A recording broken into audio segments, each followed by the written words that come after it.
Gracias por sintonizarnos a través de Plataforma Electoral. Esto es Entérate.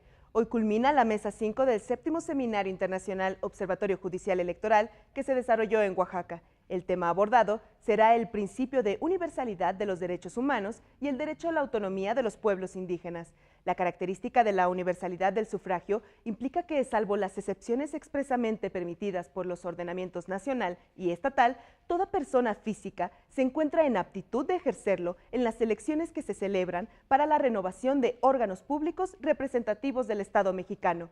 El Tribunal Electoral se ha preocupado en esta lógica, muy particularmente por los pueblos y comunidades indígenas. Posteriormente, seremos testigos de la conferencia magistral de Rigoberta Menchú, líder indígena y Premio Nobel de la Paz, quien acudió al 7º Seminario Internacional Observatorio Judicial Electoral. Acompáñenos.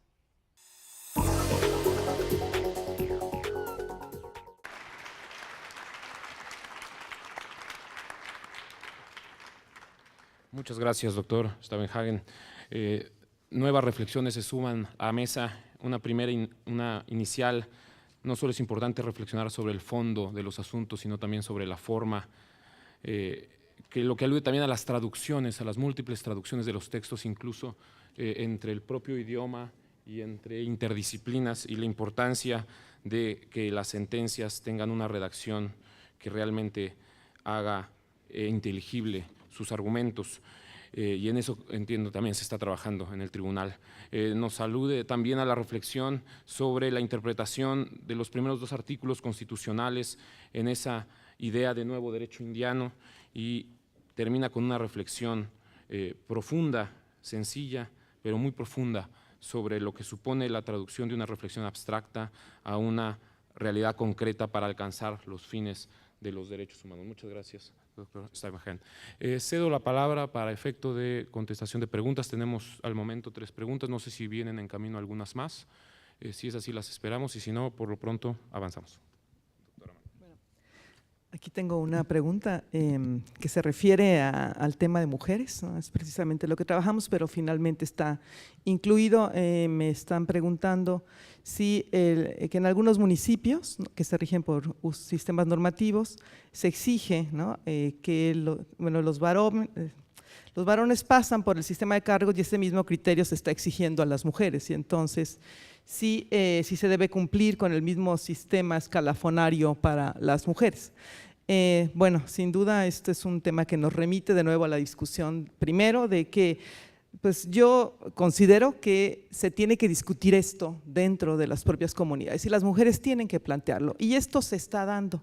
Yo puedo hacer una referencia a casos en Guerrero, por ejemplo el caso de la policía comunitaria, el sistema de justicia y seguridad comunitaria, en donde las mujeres han abierto un espacio y las mujeres están allí discutiendo justamente cuáles son los criterios para acceder a cargos de autoridad, para ser coordinadoras regionales, para ocupar cargos que tradicionalmente han sido ocupados por los hombres. Y en este caso las mujeres están discutiendo y están diciendo: nosotros no podemos asumir la misma sistema escalafonario que hay en las comunidades, porque en este sistema se exige que para poder ser autoridad regional haya antes que haber sido comisario en comunidades, ¿no? El sistema involucra a comunidades y el comisario es la autoridad principal, y entonces ellas dicen: nosotros no hemos sido comisarias, entonces nos excluyen. Sin embargo, han discutido los términos y han encontrado las salidas concretas que en ese caso les ha permitido a las mujeres ocupar cargos. Entonces,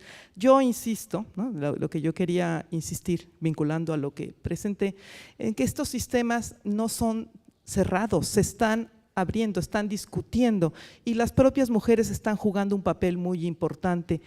Yo creo que entiendo perfectamente la pregunta y la preocupación de probablemente una mujer que lo esté planteando, y yo lo que invito es que esto se discuta, pero tiene que discutirse internamente. A mí no me parece que este tipo de situaciones se tengan que imponer desde fuera, ¿no? Yo creo que hay límites, está bien que las instancias judiciales electorales puedan apoyar en situaciones que son realmente fundamentales, extremas, pero yo creo que hay que evitar que todo lo estén reglamentando desde fuera. Hay que buscar estos espacios, hay que ver cómo le están haciendo en otros lados. Y creo que hay salidas, ¿no? Los sistemas normativos, los del derecho indígena es vivo, se está transformando y está respondiendo a las necesidades de la vida moderna, de la vida actual, sin romper sus vínculos de lógica propia, colectiva, comunitaria. Bueno, esta es la pregunta. Muchas gracias, doctora. Doctor Saúl. Sobre estas.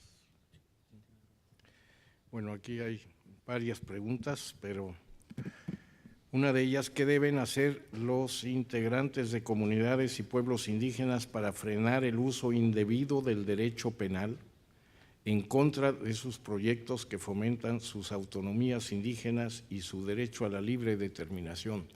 Bueno, yo creo que es uno de los ejemplos en que, por ejemplo, en el sector del derecho penal, pues no ha penetrado todavía la idea de que esto de lo que se habla, ¿no?, el derecho a la autonomía y el derecho de la libre determinación, es un derecho universalmente reconocido de los pueblos indígenas y que ya está en nuestra propia Constitución desde hace 13 años. Entonces, si algún sector jurisdiccional no lo reconoce, pues es muy grave.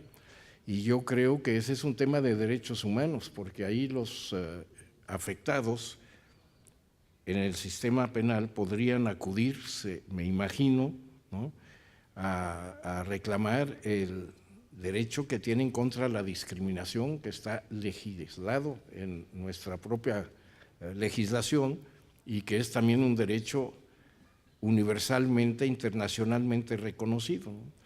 Yo no sé qué otra cosa podrían hacer, salvo manifestaciones, en fin, sentarse, hacer una huelga de 24 horas delante de la puerta del tribunal en cuestión, pero aunque eso sabemos que existe y no tiene siempre los resultados que uno quiere, sino que al contrario puede agudizar la conflictividad, así que lo digo un poco a la ligera. Pero sí, yo creo que desde luego hay que usar todos los caminos que ya están abiertos en el sector judicial para defender los derechos de los indígenas desde la perspectiva de los derechos humanos, que es algo que pues se ha dicho una y otra vez, que ya México lo ha aceptado, México lo ha legislado y México lo ha reconocido internacionalmente. Incluso el presidente Enrique Peña Nieto, cuando estuvo en la conferencia internacional indígena que hubo en la Asamblea General de las Naciones Unidas hace algunas semanas, pues declaró abiertamente que México ha suscrito todos esos instrumentos y que piensa cumplirlos. Entonces yo creo que le corresponde a las diferentes instancias también cumplir con estos derechos humanos. Me hacen una pregunta sobre el caso de Ánimas Trujano, pero realmente como no soy especialista de esa cuestión, no puedo ahorita responder. ¿Por qué tantos prejuicios con el tema y aplicación sobre los derechos de los pueblos indígenas? ¿Esto es discriminación? Sí, es discriminación, y de eso hablamos precisamente, y es una discriminación que está arraigada históricamente en nuestra sociedad desde la época colonial y que no desapareció durante la República, a pesar de que la primera Constitución declara a todos los mexicanos iguales en derechos, y todavía en el siglo XXI seguimos viendo que hay discriminación y se manifiesta a varios niveles. Es una discriminación a veces personal, subjetiva, pero muchas veces, y lo que estamos viendo, es lo que llamamos discriminación institucional, discriminación estructural porque está incorporada en el funcionamiento de las instituciones y de la política pública. Efectivamente, la garantía de los derechos de los pueblos indígenas individuales y colectivos pasa por una lucha permanente en contra de la discriminación. Y no solo discriminación contra indígenas en abstracto, y ahí la cita de don Sergio García Ramírez venía al caso, sino en circunstancias muy específicas como las de género que vimos en la mesa anterior y en otros muchos casos como puede ser el derecho penal.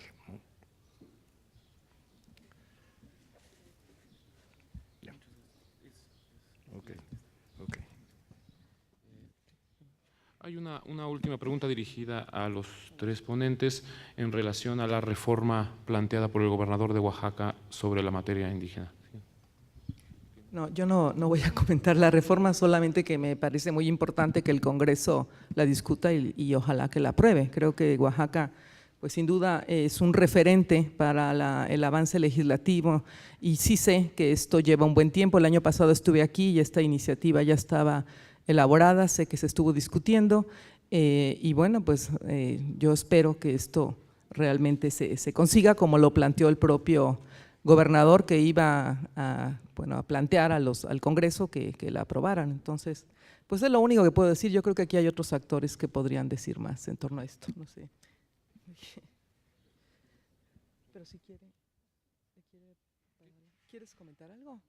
Bueno, yo solamente sí quiero insistir en algo que me parece muy importante, esta tensión, que era el tema de la mesa de los derechos humanos, planteado como una contradicción entre el universalismo de los derechos humanos y la autonomía. Yo creo que son dos dimensiones en el avance del debate de los derechos humanos. Todo es un campo de derechos humanos, de los derechos humanos que se han ampliado. Hablar de autonomía, autodeterminación es parte de este campo e implica sin duda cuestionar las lógicas individuales que siguen siendo las hegemónicas sin negar que tienen su importancia, sobre todo para el tema judicial. ¿Quieres decir algo? Sí. Bueno, no puedo comentar, porque no quiero comentar la reforma porque no la he estudiado. Solamente me gustaría decir que considero muy importante ampliar un poco la discusión, porque siempre estamos platicando sobre los problemas dentro de las comunidades indígenas, pero pienso, como Tere ya ha dicho también, esto necesita ser discutido de una manera más general, preguntando sobre qué formas son posibles para para lograr una democratización de la sociedad en general. No es un problema particular de la población indígena. Gracias. Una última intervención. Pues una palabra breve sobre este proyecto que nos anunció el señor gobernador el día de ayer, que ya la iniciativa del gobierno de Oaxaca, que ha sido ya transmitida para su consideración al Congreso del Estado.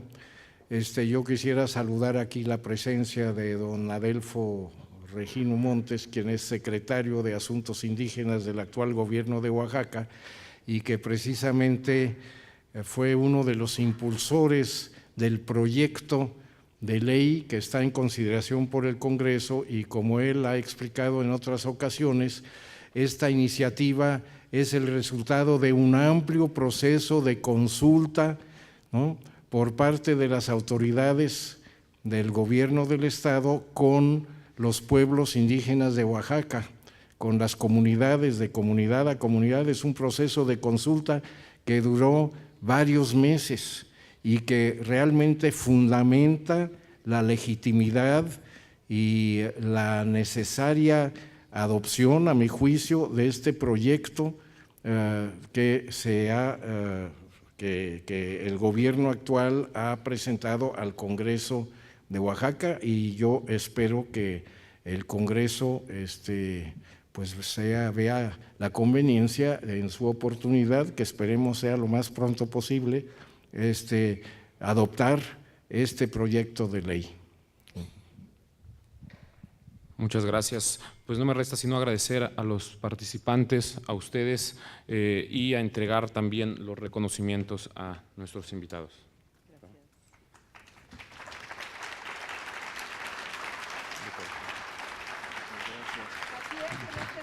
El licenciado Mauricio del Toro Huerta ha entregado los respectivos reconocimientos a la doctora María Teresa Sierra, Rodolfo Stavenhagen y Wolfgang Gabert. Pedimos respetuosamente al magistrado Manuel González Oropeza de la Sala Superior del Tribunal Electoral del Poder Judicial de la Federación haga entrega del respectivo reconocimiento a Mauricio del Toro Huerta, quien lo recibe a nombre del magistrado Salvador Nava Gomar.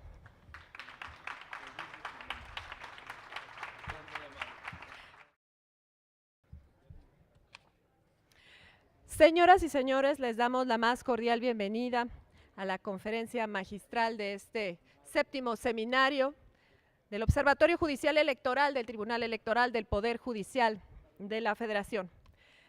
Se titula Los derechos políticos de los integrantes de los pueblos y comunidades indígenas y su protección judicial. Nos honran con su presencia en este evento el magistrado presidente del Tribunal Electoral del Poder Judicial de la Federación, José Alejandro Luna Ramos.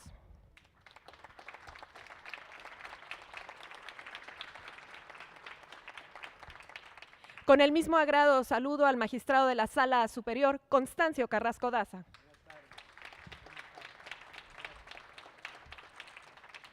Nos distingue con su presencia el magistrado Manuel González Oropeza. Agradecemos la valiosa presencia del magistrado Salvador Nava Gomar.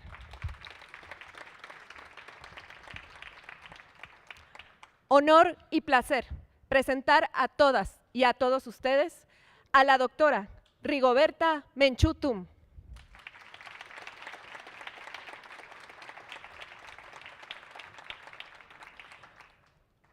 La doctora Rigoberta Menchú Tum, destacada dirigente y lideresa social que desde temprana edad se involucró en iniciativas sociales y en la reivindicación de los derechos de las mujeres. Ha sido protagonista de las luchas en los movimientos sociales en los años 80 y 90, particularmente en la defensa y denuncia de las graves violaciones a los derechos humanos y de los pueblos indígenas. Encabezó la campaña continental de los 500 años de resistencia. Ha contribuido en promover el respeto de los derechos humanos con varias organizaciones nacionales e internacionales. Asimismo, ha tenido una trayectoria extraordinaria en los procesos de diálogo de paz en la región. Dentro de los múltiples reconocimientos que ha recibido, destaca el Premio Nobel de la Paz 1992 y el Premio de la UNESCO Educación para la Paz, esto en 1990. Con el Premio Nobel de la Paz constituyó la Fundación Rigoberta Menchú Tum, de la cual es presidenta vitalicia, que ha sido en estos 22 años su plataforma de trabajo a nivel nacional e internacional. Como Premio Nobel de la Paz, ha sido la voz de los pueblos indígenas en escenarios internacionales con el apoyo de líderes y lideresas de pueblos indígenas de América Latina. Promovió la Organización de las Naciones Unidas la proclamación del Año Internacional y la declaratoria de los 2 decenios de los pueblos indígenas. Insisto, honor y placer tener con nosotros a Rigoberta Menchú Tum.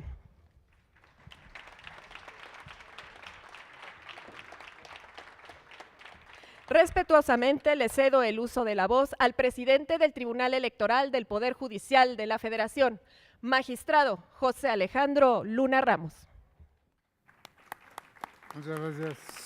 Bueno, muchísimas gracias. Quisiera ser muy breve para que la audiencia tenga todo el tiempo necesario para poder escuchar la magnífica exposición que vamos a exponer. Hoy nos llena de satisfacción y este 7º Seminario Internacional del Observatorio Judicial Electoral se viste de gala para recibir a un Premio Nobel de la Paz, digamos que ha puesto muy en alto la lucha de los pueblos indígenas de Mesoamérica. Ya no necesita presentación realmente porque es toda una institución y por primera vez tenemos el agrado de tener un premio Nobel en un evento del Tribunal Electoral del Poder Judicial de la Federación. Esto es un acto único. Estamos, como ella dijo hace unos momentos, en una entrevista por televisión que tuvo, que realmente lo que le gusta a ella es hacer historia y que hoy está haciendo historia. Se lo agradecemos infinitamente, nos llena de congratulación y vamos a escucharla con toda la atención que ella se merece. Muchísimas gracias. Con permiso, yo me voy por ahí. Creo que me voy a parar. ¿Se va a parar? Como usted dice.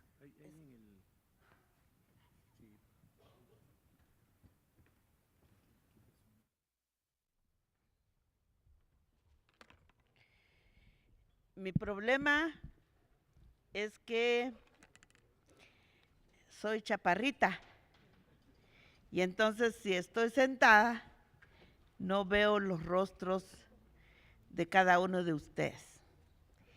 Y lo más importante, creo yo, es que estamos en una misma ruta y en esa misma ruta estamos en esta sala. Señor presidente del honorable tribunal, es un honor estar aquí. Estoy aquí por una invitación especial en este 7º Seminario Internacional de la Federación del Tribunal Electoral, y gracias de verdad esta oportunidad. Yo decía que este hecho, este momento es histórico, porque normalmente yo participo en eventos sociopolítico, psicosocial, en derechos, las personas más golpeadas por los hechos violentos. Normalmente compartimos vidas testimoniales, que sé que es un impacto enorme en nuestras sociedades.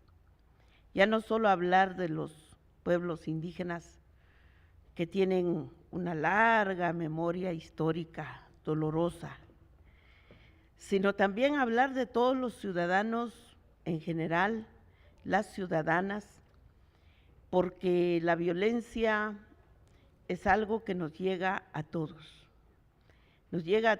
y a todas.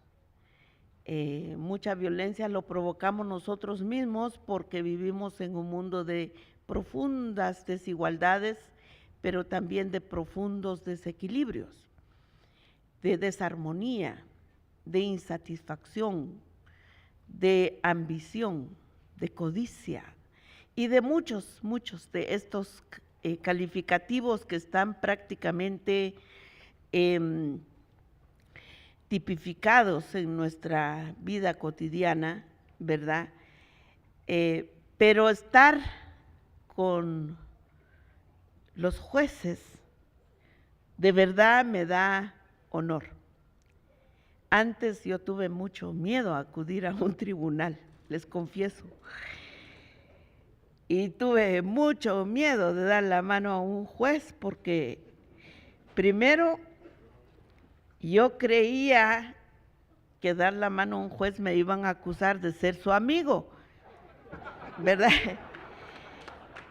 Y si era su amigo, iba a votar un proceso, me iban a impugnar la idoneidad de un juez, ¿verdad? O simplemente yo decía, este juez me va a castigar, así que mejor ni me acerco. Entonces es tan importante ver el rol del sistema judicial. Es tan importante ver el sistema legal. Y para nosotros los que no tuvimos una vocación de abogacía más que una misión de intentar que se cumplan el respeto a la dignidad humana, pues realmente veíamos esto muy lejos, ¿no? Entonces ahora me siento muy orgullosa, me siento muy contenta, gracias por la invitación y como dicen mis ancestros mayas, agradeceré 400 veces esta oportunidad de estar con ustedes. Normalmente también, desde los últimos 10 años más o menos, yo me abstenía a opinar sobre los pueblos indígenas, simple y sencillamente porque considero y creo profundamente que la memoria que represento es una memoria colectiva, esa memoria colectiva de los pueblos indígenas, ese testimonio colectivo desde los grandes valores, principios que nos enseñan nuestras civilizaciones ancestrales, hasta las tremendas dificultades y las barreras y los desafíos que nos ha enfrentado o que nos ha tocado enfrentar en nuestra propia marcha por el tiempo. Entonces, por eso yo digo, sería juez y parte. Entonces, como yo sé que esto es un tribunal y la imparcialidad de la justicia es fundamental, ¿verdad? La imparcialidad de la justicia es importante para que haya una sentencia justa y una justicia justa. Entonces, yo siempre luché por la justicia justa. Entonces, por eso es que de verdad me da mucho honor. Yo soy una guía, digamos, tanto espiritual como política, como parte de mi gente, y así es como quisiera intercambiar algunas ideas con ustedes. Ideas no acabadas, ideas que podemos sociabilizar. Número 1, yo sé que mi tema son los derechos políticos de integrantes de los pueblos indígenas. Quiero partir de un hecho. De los integrantes, yo entiendo que se refiere a la colectividad y de los pueblos también, entonces, o la individualidad. Entonces, quiero empezar diciendo que para mí un principio fundamental en los que tenemos que empezar a sociabilizar es visualizar el derecho individual y el derecho colectivo, que es lo que aportan los pueblos indígenas a la justicia o a una visión de justicia universal. Nosotros cargamos las dos cosas, nuestro derecho colectivo con nuestro derecho individual. La clave está aquí en que hasta dónde llega mi derecho colectivo y hasta dónde llega mi derecho individual. Esto es en primer lugar porque los derechos colectivos pasa por aceptar, ¿verdad? Aceptar que hay otro. No pasa por decir tú eres igualito que yo, ¿verdad? Sino aceptar que somos diferentes, que tenemos distinta manera de pensar, distinta manera de vivir, distinta manera de creer, distinta manera de ser como somos. Ninguna pieza, dicen nuestros ancestros, que se repite de la misma manera. Entonces, aceptar esa que somos diferentes y que somos seres dotados de toda plenitud de capacidad para que utilicemos todas las herramientas que tenemos como ser, ¿verdad? Como un ser. Pero también conocer, eso nos lleva a la etapa de conocimiento. Y nuestros ancestros nos dijeron, cuidadito, porque conocer no es lo mismo que saber. Conocer es lo que estoy haciendo con usted, ¿verdad? Pero saber tendría que vivir conmigo para conocer quién soy y para que yo le conozca quién es usted. Si no hay esa interactuación del conocer, no podemos saber quiénes somos, pero el saber viene de una práctica, un modo de vida. Los esperamos en la próxima entrega de Entérate. Soy Roxana Noriega. Hasta la próxima.